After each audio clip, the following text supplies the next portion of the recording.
Assalamualaikum warahmatullahi wabarakatuh.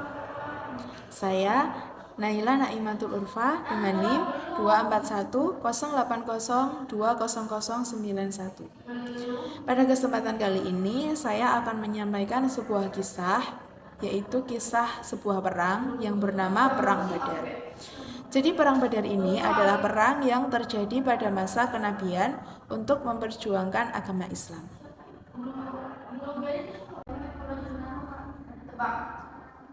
Jadi, Perang Badar adalah salah satu peristiwa paling bersejarah dalam perjalanan agama Islam. Perang Badar ini terjadi pada bulan Ramadan tahun 2 Hijriah yang bertepatan pada tahun 624 Masehi. Perang Badar ini terjadi di sebuah daerah yang bernama Badar. Nah, Perang Badar ini bukan sekedar pertempuran biasa, tetapi merupakan ujian yang besar bagi umat Islam yang baru saja membangun kekuatan di Madinah. Jadi, sebab utama terjadinya Perang Badar itu adalah keinginan kaum Quraisy untuk membunuh Nabi Muhammad SAW yang telah berhasil hijrah ke Madinah. Jadi, mereka ingin menghukum siapapun yang melindungi Nabi Muhammad SAW dalam perjalanan hijrahnya itu. Nah, kabar dari mata-mata menyebutkan bahwa sebuah kafilah dagang Quraisy yang dipimpin oleh Abu Sufyan sedang dalam perjalanan pulang dari Syam. Umat Islam di Madinah berencana untuk mencegat kafilah itu sebagai balasan atas harta kaum muhajirin yang telah dirampas di Mekah. Namun, Abu Sufyan berhasil mengubah arah jalannya dan lolos menuju Mekah. Meski begitu, kaum Quraisy ini tetap memutuskan untuk maju menyerang Madinah dengan kekuatan yang besar karena memiliki 1.000 pasukan di bawah pimpinan Abu Jahal. Nah, di sisi lain, kaum muslimin ini hanya berjumlah 314 orang. Namun, kaum muslimin ini memiliki semangat iman yang kokoh sehingga mereka siap untuk menyongsong pasukan Quraisy di medan Badar. Sebelum peperangan besar atau Perang Badar ini dimulai, diadakanlah yang namanya perang tanding. Nah, dari pihak Quraisy ini maju 3 pahlawan yang berasal dari Bani Umayyah. Ada Utbah bin Rabi'ah, kemudian anaknya yaitu Al-Walid bin Utbah, dan sepupunya yaitu Syaibah bin Muawiyah. Nah, sementara dari pihak Islam ini, Nabi Muhammad SAW mengirimkan 3 pejuang terbaik dari Bani Hashim. Ada Ubaidah bin Harith, kemudian pamannya Hamzah bin Abdul Muthalib, dan sepupunya Ali bin Abi Thalib. Pertarungan sengit pun terjadi.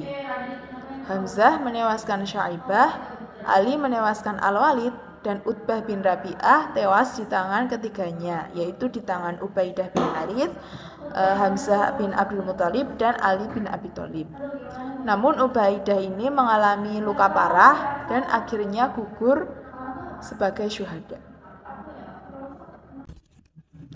Setelah perang tanding ini selesai, kemudian pertempuran besar pun dimulai. Dengan jumlah yang jauh lebih sedikit, kaum muslimin ini berjuang dengan keyakinan mereka yang sangat penuh kepada Allah. Sebelum perang, Nabi itu berdoa dengan sungguh-sungguh. Dengan doanya yaitu, "Ya Allah, bila umat Islam kalah hari ini di perang ini, maka Engkau tidak lagi akan disembah di muka bumi." Doa itu pun menjadi bukti betapa pentingnya perang ini bagi kelangsungan dakwah Islam. Allah pun menurunkan pertolongannya dengan menguatkan kaum muslimin dan menurunkan malaikat untuk membantu mereka. Hal ini sebagaimana disebutkan dalam surah Ali Imran ayat 122 dan surah Al-Anfal ayat 9 hingga ayat 12. Dengan izin Allah, pasukan Islam berhasil memukul mundur Quraisy.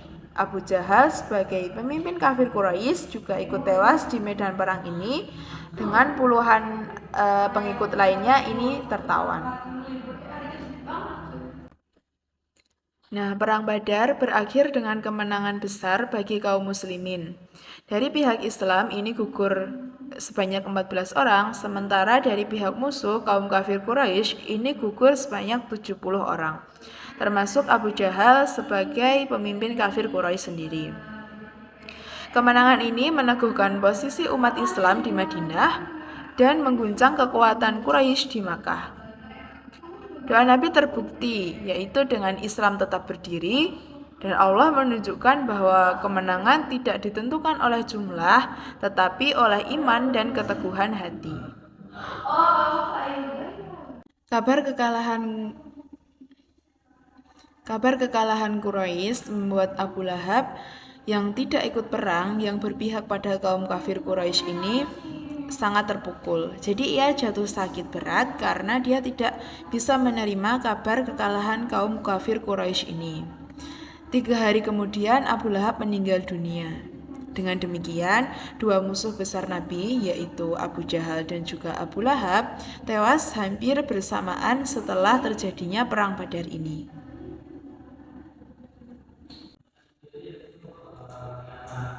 Perang Badar ini bukan hanya kemenangan di medan perang, tapi juga keimanan yang terjadi karena iman dan juga doa para orang yang mengikuti Perang Badar ini.